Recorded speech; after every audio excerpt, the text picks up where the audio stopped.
रहीम PST और GST का ये लेक्चर 3 है मैथ का, जिसमें हमें बेसिकली फाइंड करना है इन नंबरों में से, ये फ्रैक्शन नंबर है बेसिकली, उनमें से कौन सा नंबर सबसे बड़ा है। मिसाल के तौर पर 3/4 और 4/7, इन दो में से कौन सा नंबर बड़ा है। मिसाल के तौर पर ये मैं फर्स्ट एग्जांपल यहाँ पे आपके सामने हल करना हूँ, 3/4 4/7। अब देखें, अगर इस तरह का हिसाब जब भी आए ना आपके सामने, तो पहले आप देखें कि जो नीचे के है ना डिनोमिनेटर, इनको नीचे को हम वैसे कहते हैं डिनोमिनेटर, और ऊपर को हम कहते हैं न्यूमरेटर। इन तरह के हिसाब में आप फर्स्ट देखें कि जो डिनोमिनेटर है ना दो टर्म का, वो सेम है कि नहीं। अगर डिनोमिनेटर सेम है फिर तो कोई इशू ही नहीं, क्योंकि अगर डिनोमिनेटर सेम है ना, फिर जो ऊपर जो नंबर बड़ा होगा ना वही हिस्सा बड़ा होगा। लेकिन अब इस केस में डिनोमिनेटर सेम नहीं है, तो सबसे पहले हम डिनोमिनेटर सेम करेंगे। उसके लिए टेक्निक्स ये है कि यहाँ पे है 4 मिसाल के तौर पर, और यहाँ पे है 7, तो इसका जो डिनोमिनेटर है ना उसको आप मल्टीप्लाई और डिवाइड करें इससे, और इसका जो डिनोमिनेटर है उसको मल्टीप्लाई और डिवाइड करें इस टर्म से। मिसाल के तौर पर मैं 3/4 एज इट इज़ रखता हूँ, और यहाँ का जो डिनोमिनेटर है ना 7, उसको मल्टीप्लाई और डिवाइड करूँगा इस होल टर्म से, कामा एज इट इज़। अब यहाँ पे 4/7 में एज इट इज़ रखूँगा, और इस साइड का जो डिनोमिनेटर है ना 4, उसको मल्टीप्लाई और डिवाइड करूँगा इस नंबर से पूरे से। अब इसको सॉल्व करूँगा तो ये 3 × 7 हो गया 21, divided by 4 7 28, comma 4 4 16, divided by 7 × 4 is 28। अब देखें आपके सामने डिनोमिनेटर सेम हो गए। अब इस केस में जो ऊपर डिजिट सबसे बड़ा होगा ना वही नंबर बड़ा होगा। तो 21 ग्रेटर देन है 16/28 से, तो हम कहेंगे कि 21/28 ग्रेटर देन 16/28। इट मीन्स कि 3/4 बड़ा है 4/7 से। अब हम दूसरे एग्जाम्पल को देखते हैं, 5/9 4/5। उसको हम सॉल्व यहाँ पे करते हैं। 5/9 4/5। अब देखें, हिसाब कैसा भी हो, आप सिर्फ और सिर्फ टेक्निक को फॉलो करें। इसमें भी सेम टेक्निक। अब यहाँ पे डिनोमिनेटर फर्स्ट ऑफ आप देखें कि इक्वल है कि नहीं। अब देखें डिनोमिनेटर तो इक्वल नहीं है, तो आप क्या करेंगे, इसका जो डिनोमिनेटर है उसको यहाँ पे मल्टीप्लाई और डिवाइड करेंगे, और इसका जो डिनोमिनेटर है उसको यहाँ पे मल्टीप्लाई और डिवाइड करेंगे। तो मैं 5/9 को इस यहाँ पे जो डिनोमिनेटर है उसको मल्टीप्लाई और डिवाइड करूँगा।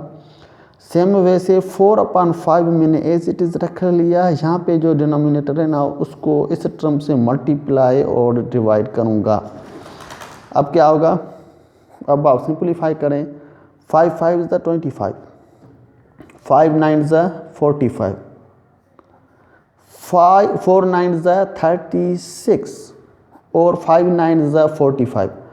अब आप देखें डिनोमिनेटर तो दोनों का हो गया सेम। अब आपको ये फाइंड करना है कि ऊपर का नंबर किसका बड़ा है। जिसका ऊपर का नंबर बड़ा होगा ना उसी वो वैल्यू सबसे बड़ी होगी। तो आप इस केस में 25 कम में 36 से, तो हम कहेंगे कि 25/45 लेस देन है इस 36/45 से। तो इस टर्म में मैं कहूँगा कि 5/9 छोटा है 4/5 से। अब एक और एग्जांपल हम करते हैं। अब एग्जांपल है हमारे सामने 4/13 13/15। तो 4/13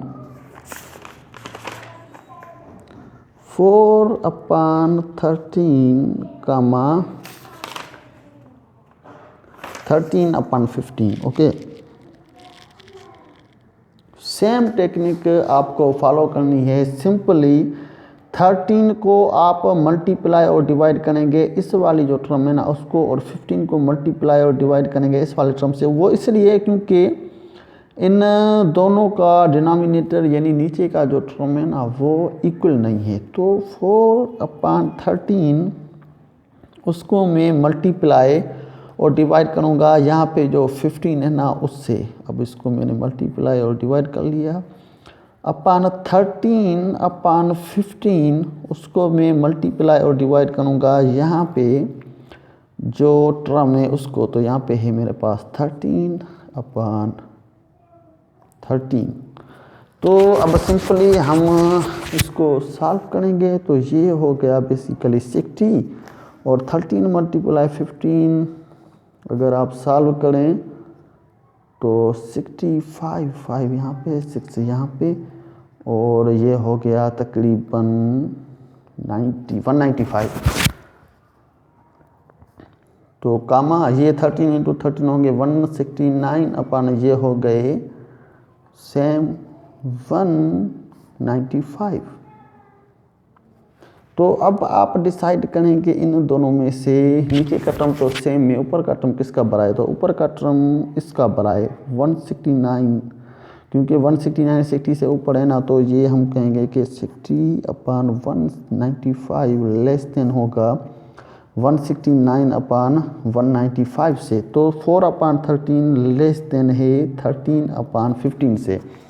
और सेकंड एग्जांपल हम देखते हैं 6/10 का 6/11, 6/10 का 6/11। अब देखें आप, ऊपर का टर्म सेम है, इससे हमें कोई गलत नहीं, हमें देखना है कि नीचे का टर्म सेम हो। अगर नीचे का टर्म सेम नहीं है ना तो हमें वो इक्वल करना होगा। तो अब मैं क्या करता हूँ कि 6 और इसको 10 को मल्टीप्लाई और डिवाइड करूँगा इस टर्म से, और 11 को मल्टीप्लाई और डिवाइड करूँगा यहाँ पे। तो 6/10 मल्टीप्लाई इस 11 को यहाँ पे 11/11 कमा 6/11 एज इट इज़, और उस 10 को मल्टीप्लाई और डिवाइड करूँगा यहाँ पे। तो ये हो गया 66 110 और ये हो गया 60 110। अब अगर आप देखें ना तो हमारे पास नीचे का टर्म तो इक्वल है, लेकिन ऊपर का टर्म इस 66 का यहाँ पे 66 यहाँ पे 60, तो हम कहेंगे कि 66/110 ग्रेटर देन है 60/110 थे। तो इसका मतलब हुआ कि 6/10 ग्रेटर देन हुआ 6/11 से। एक और एग्जांपल भी है हमारे पास, यहाँ पे है 8/9 कमा 5/9। तो इसको मैं करता हूँ यहाँ पे 8/9 कमा 5/9। अब इसमें देखें, इसमें अब नीचे के टर्म दोनों के इक्वल हैं। यहाँ पे भी है मेरे पास 9 और यहाँ पे भी 9। अब मुझे डिनोमिनेटर इक्वल करने की कोई ज़रूरत नहीं। तो सिंपली मैं ऊपर देखूँगा कौन सा बड़ा है। तो 8 जाहिर सी बात है 5 से बड़ा है। तो मैं कहूँगा कि 8/9 ग्रेटर देन हुआ 5/9 से। एक और एग्जांपल 7/4 कमा 5/3, 7/4 कमा 5/3। अब इन दोनों में से मुझे देखना है कि कौन सा 7/4 बड़ा है या 5/3। तो सेम टेक्निक, सबसे पहले मुझे डिनोमिनेटर दोनों का इक्वल करना होगा। इसके लिए जो यहाँ पे 4 होगा ना उसको मल्टीप्लाई डिवाइड करूँगा इस टर्म से, यहाँ पे जो 3 होगा उसको मल्टीप्लाई डिवाइड करूँगा इस टर्म से। तो यहाँ पे मैंने 3 को कर दिया और यहाँ पे मैंने 4 को कर दिया। तो ये हो गया 21/12 एंड 20/12। अब मुझे पता चल गया कि 21/12 ग्रेटर देन है 20/12 से। अब इसमें मुझे पता चल गया कि 7/4 ग्रेटर देन है 5/3 से। So thanks.